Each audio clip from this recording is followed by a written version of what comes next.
I'm Kristen. I work here in Dunedin for a youth trust as manager, the trust runs youth work programs for at-risk youth. I'm also half-time pastoring a church down here. Co-housing was something I first heard about when I read a Tom Sine book called Future Hope back in the 80s, and he was talking about different models of the way people could live that would be far more sustainable and a far better use of resources than each unit, each family in their own house on their own section having to have one of everything, but sharing resources and living in a way that was far more community orientated and a far better use of resources. 5, maybe 6 years ago, we heard there was a group here in Dunedin who were seriously looking at co-housing. So Susan, my wife, and I, we started to go along to some of the meetings. And things snowballed, and what do you know, we eventually had the option as a group of buying this old primary school site that had been decommissioned as a primary school, and it's a beautiful inner city location, only about 10 minutes walk from the centre of Dunedin, nestled into the green belt, the town belt, so surrounded by bush and trees and bird life. It's really gorgeous.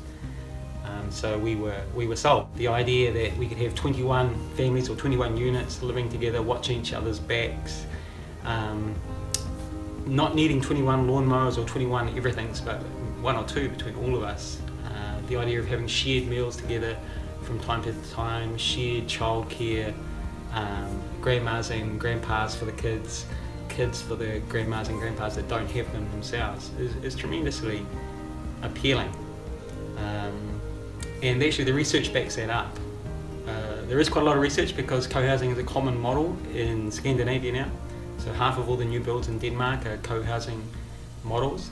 And the research shows that people who live in a co-housing situation, because of the social capital, get less illness and are able to live in their own homes for much longer before they have to go into a rest home or whatever, just because of the social component and the fact that people are watching out for each other. So yeah, we're really excited here in Dunedin as we move forward into this alternative model, alternative approach to housing. So yeah, look into it. It's an exciting concept. I'm Tim Ross. I'm also involved in the project. I'm going to be one of the residents here, and I'm also the architect for the project.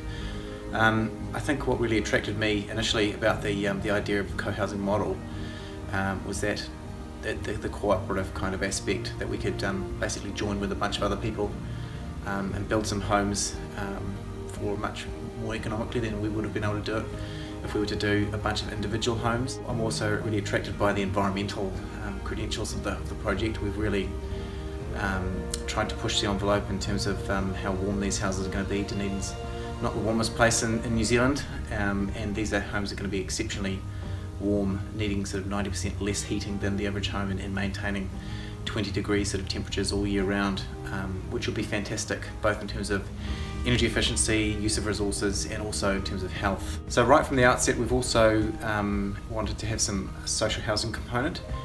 We knew that we weren't going to be able to do this by ourselves, so we've teamed up with the City Council, and they're planning to buy a couple of homes and use them for social housing. So we're really excited about the aspect, or the ability to be able to have people who couldn't afford to build their own new homes within the project, and it means we've got much more diverse and a wide range of people involved.